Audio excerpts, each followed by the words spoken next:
Turn left. Oh, just some Knights of Favonius formation drills. These three overdid it last night, so I'm sobering them up. And rooting out the worst offender while I'm at it, whose grand prize will be 20 laps. The Expeditionary Force is allowed to drink liquor, but ground rules stand for when and how much you drink. I only had a little bit. Me too! Save the excuses, prove it with your feet. Show me you can nail a picture-perfect parade ground pivot while you're plastered. Yes, sir. Honorary Knight. Feel like helping me get them cleaned up? All you gotta do is keep yelling out drills while singling out whoever's messing up the most. Alright then. You lot hear that? This here is the Honorary Knight, so look alive! Attention! And march!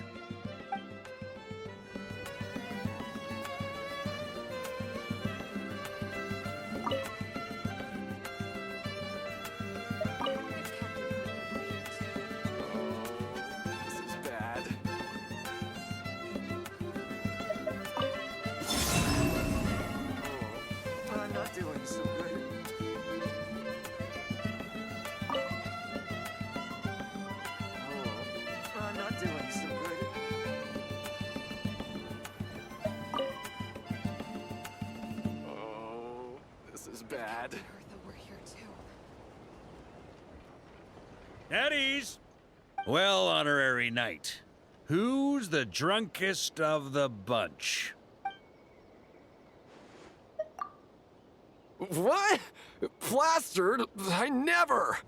Just kinda dizzy. You know what's worse than being drunk? Being drunk and lying about it! 20 laps and not one less!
Yes, just like that.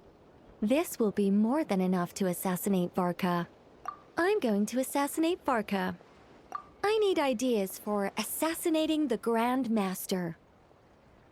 I went over this with Alice a long while ago. She stands with me, and has even offered several ideas on how I might take him out. Of all her suggestions, this one seemed the most promising. Bring a full cart of Mondstadt's newest dandelion wine all the way here, and then, before Varka's very eyes, tip the entire cart over the cliff. Perhaps the monumental, overwhelming grief will make him collapse, or go drown himself in whatever other wine he can find. That doesn't sound like it'll work. Wait, no! Don't even think about doing something so horrible. When writing a novel, the author, naturally, seeks to be as extravagant as possible, especially when writing detective novels. If the opening lacks a striking turn, how is the rest of the plot meant to unfold? Alas, this will be my final attempt at writing detective novels. Oh, I suppose they call them crime novels in Inazuma. In any case, they all tell of crime. There's hardly a meaningful distinction. I also discussed it with Barbie, but our novel writing sessions always evolve into crime planning sessions. Methods of crime and puzzles of deduction. We have explored plenty of those, yet the plot would not advance. The Angel Killer case. Try as they might, the culprit remained elusive.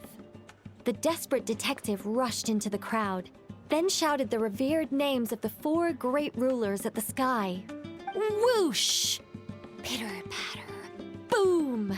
Detective and murderer reduced to ash. What kind of writing is that? Doesn't that leave no room for deduction at all?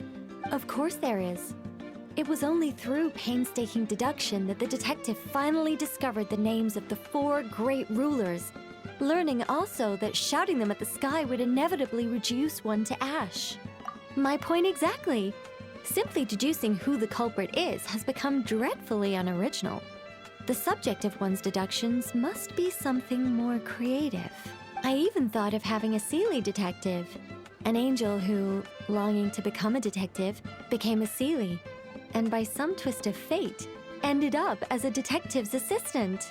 All Seelies love to guide people, so this one went about leading the detective from case to case. I found the idea rather interesting. Come to think of it, the Seelie detective and the Angel Killer case seem far more interesting than assassinating the Grand Master. Never mind, guess I'll move on to work on that idea then. It's precisely because I overthink every little detail that I've lost interest in continuing. Not to mention the mountain of words I'll have to write. The very thought of penning all those words. Oh, what a hassle. And I can't even get a ghostwriter for this one. I'll just work on the Angel Killer case instead. But how might the detective deduce the truth? Perhaps he could have a conveniently informative dream.